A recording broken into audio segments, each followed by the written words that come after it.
Bismillahirrahmanirrahim. Assalamualaikum warahmatullahi wabarakatuh. Hamdan wa syukran lillah, amma ba'd.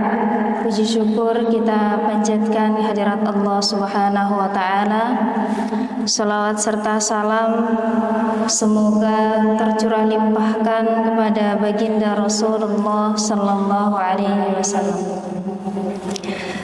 Pada kesempatan pagi hari ini kita masih melanjutkan kajian mengenai fikih salat yang temanya insya Allah akan kita bahas. Pertama terkait hal-hal yang membatalkan salat, dan yang kedua kaitannya dengan kaifiyatus salat atau tata cara salat, khususnya pada salat wajib atau salat 5 waktu yang sering kita laksanakan. Yang pertama kaitannya dengan hal-hal yang membatalkan salat.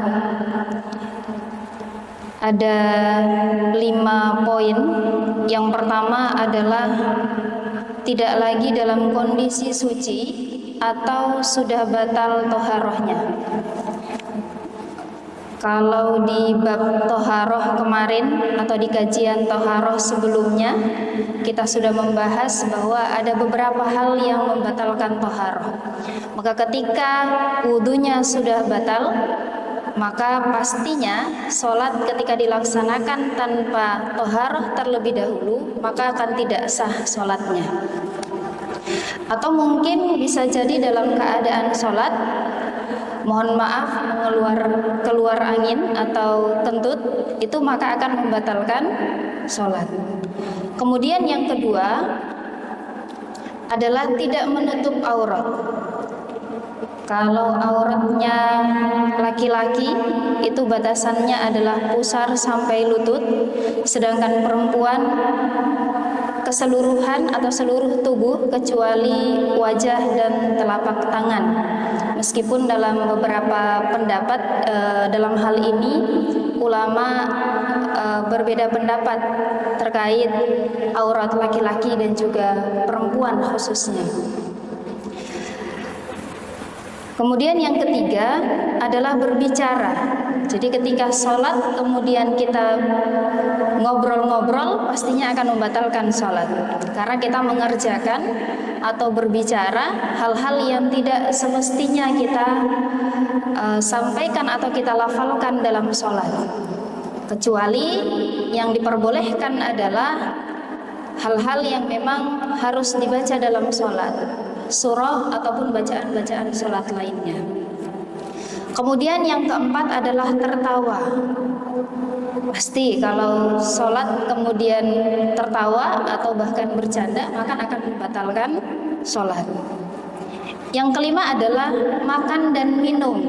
Jadi kalau makan dan minumnya itu sebelum sholat mungkin bisa, tapi ketika sholat dilaksanakan kemudian kita sambil makan atau bahkan minum, maka akan membatalkan sholat.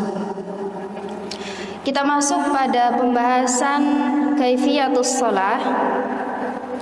Yang pertama adalah berdiri tegak menghadap kiblat dengan niat ikhlas karena Allah Subhanahu wa ta'ala, dan ketika berdiri mengarahkan pandangan ke tempat sujud. Jadi ketika kita berdiri tidak lagi menghadap ke depan, ke atas, ke samping kanan ataupun kiri. Berdiri tegak dan menghadap kiblat ini didasarkan pada hadis Rasulullah sallallahu alaihi wasallam.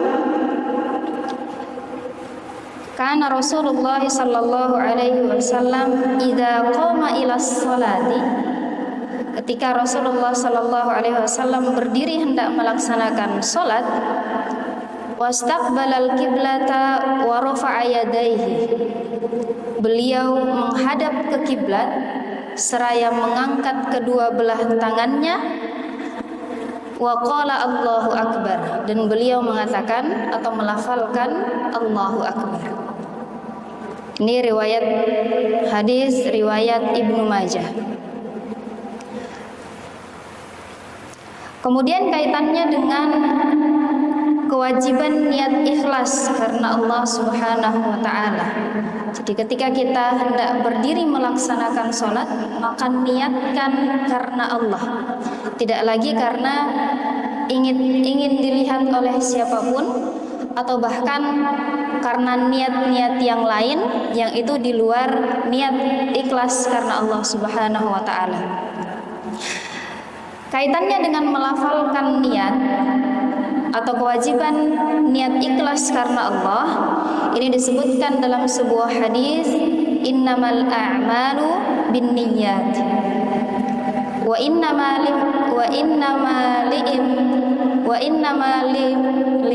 limri'in ma nawa faman kanat hijratuhu ila Allahi wa rasulihi fa hijratuhu ila Allahi wa rasulihi wa man kanat hijratuhu ila dunya yusibuha aw imra'atin yankihuha fa hijratuhu ila ma hajara ilaih. Artinya bahwa sesungguhnya semua amalan itu tergantung pada niatnya. Jika diniatkan karena hijrah karena Allah Subhanahu wa taala, maka hijrahnya itu adalah untuk Allah Subhanahu wa taala. Dan barang siapa hijrahnya untuk mencari dunia atau wanita yang dinikahinya, maka hijrahnya kepada apa yang diniatkannya. Terkait melafalkan niat, ada ikhtilaf di kalangan para ulama. Menurut pendapat mazhab Syafi'iyah dan pengikut mazhab Hambali atau Imam Ahmad, melafalkan niat untuk ibadah hukumnya adalah sunnah. Sedangkan menurut pengikut mazhab Imam Malik atau Malikiyah dan Abu Hanifah menyatakan bahwa melafalkan niat tidak disyariatkan. Sehingga mungkin ikhtilafnya adalah apakah niat harus dilafalkan ataukah cukup dalam hati saja.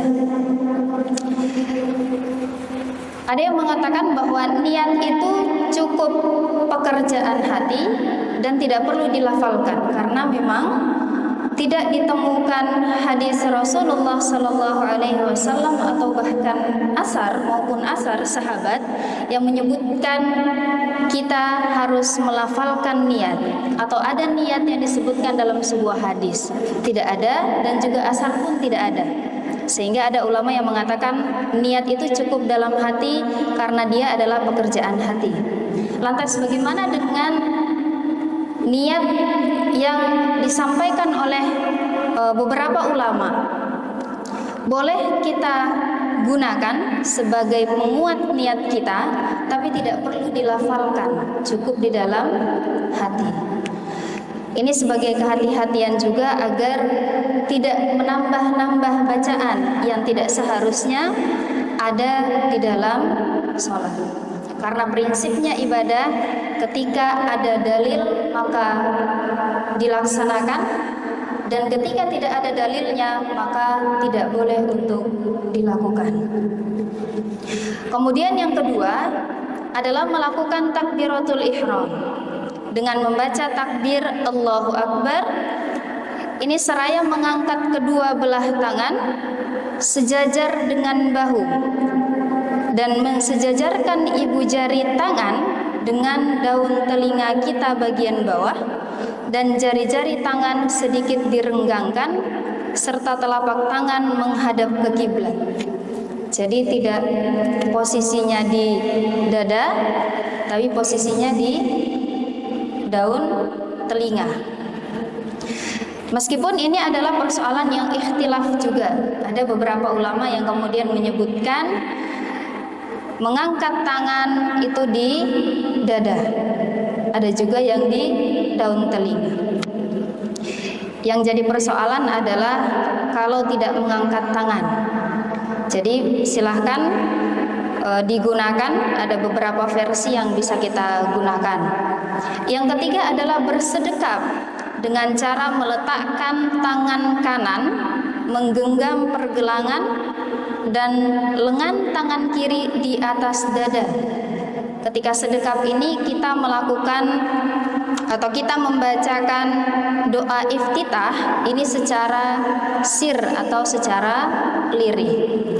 Jadi ketika disebutkan secara sir itu tidak di dalam hati, maka perlu untuk kita lafalkan tapi secara lirih. Lirihnya juga tidak sampai kemudian mengganggu yang di samping kita. Ada beberapa macam bacaan doa iftitah, bacaan iftitah yang ditawarkan oleh beberapa hadis yang sahih. Yang pertama,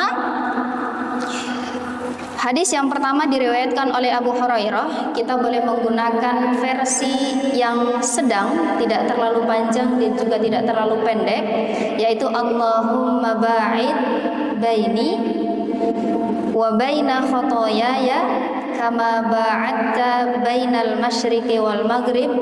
Allahumma naqqini minal khotoya kama yunaqqas thawbul abyadu minad danas. Allahumma gsil khotoyaya bil ma'i wasalji wal barad. Ini versi yang pertama yang boleh kita bacakan ketika kita membaca iftitah dalam sholat. Kemudian ada yang kedua, versi yang cukup panjang, yaitu versi riwayat hadis Ali bin Abi Thalib, disampaikan oleh Ali bin Abi Thalib. Wajjahtu wajhiya lilladzi fataras samawati wal ard ila akhirih, sampai wa atubu ilaih. Ini cukup panjang. Kemudian yang ketiga, karena panjang jadi saya tidak bacakan. Kemudian versi yang ketiga ada versi yang sangat pendek, yaitu versi Allahu Akbar kabira walhamdulillahi katsira subhanallahi bukratan wa asila. Cukup sampai pada wa asila. Ini versi yang pendek, ini boleh diperbolehkan untuk digunakan. Hadis ini berdasarkan hadis Ibnu Umar dan hadis riwayat Muslim. Kemudian yang kedua yang kita baca setelah membaca iftitah adalah membaca ta'awudz secara lirih juga.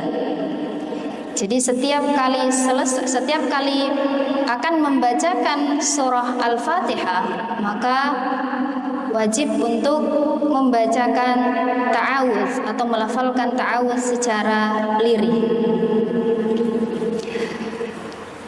Kemudian yang ketiga, setelah kita membaca ta'awudz, kita membaca basmalah. Basmalah ini ada perbedaan pendapat. Boleh dijaharkan dan boleh dilafalkan secara sir. Perbedaan ini terjadi karena perbedaan para ulama dalam menentukan ada berapa ayat surah Al-Fatihah. Apakah basmalah itu termasuk dari Al-Fatihah ataukah dia adalah pembuka semua surah? Sehingga ketika disebutkan bahwa adalah pembuka dari setiap surah, maka dia bukan hanya bagian daripada surah Al-Fatihah saja. Maka di surah An-Nas juga kita dahulukan dengan basmalah. Tapi karena ada pendapat yang mengatakan bahwa basmalah itu termasuk dari Al-Fatihah, maka dia wajib untuk dibacakan bersama Al-Fatihah secara jahar. Kemudian yang keempat, yaitu membaca surah Al-Fatihah. Membaca surah Al-Fatihah ini dijaharkan ketika salatnya jahar dan disirkan ketika salatnya sir. Sekali lagi saya sampaikan bahwa sir itu tidak di dalam hati, tapi perlu untuk dilafalkan. Sehingga ketika imam membaca Al-Fatihah, maka makmum pun wajib membaca Al-Fatihah, boleh mengikuti imam atau bersamaan dengan imam secara lirik atau secara sir. Kemudian selanjutnya adalah membaca beberapa ayat atau satu surah dalam Al-Quran. Terkait surah Al-Fatihah yang kita baca dalam salat, dalam tafsir Ibnu Katsir disebutkan hadis qudsi terkait jawaban Allah ketika kita membaca surah Al-Fatihah dalam salat. Dalam surah Al-Fatihah itu ada dua inti yang kita sampaikan. Yang pertama adalah kita memuji, yang kedua adalah kita meminta. Ketika kita memuji Allah dalam ayat Alhamdulillahi Rabbil Alamin Ar-Rahmanir Rahim Maliki Yaumiddin Iyyaka na'budu wa iyyaka nasta'in. Ini dijawab oleh Allah dengan kekaguman. Beliau menyampaikan hamidani abdi, hambaku telah memujiku.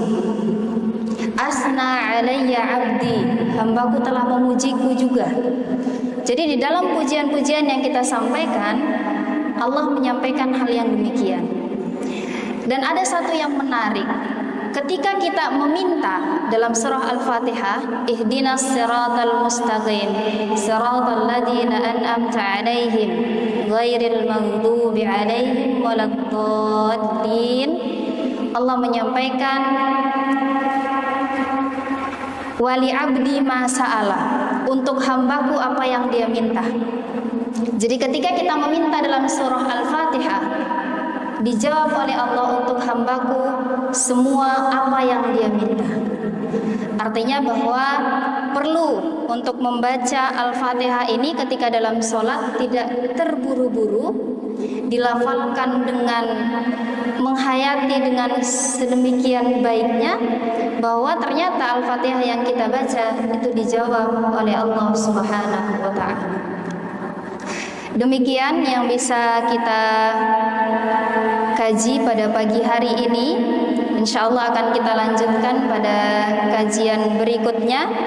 Semoga bermanfaat. Wallahu a'lam bishawab. Billahi taufiq wal hidayah. Assalamualaikum warahmatullahi wabarakatuh.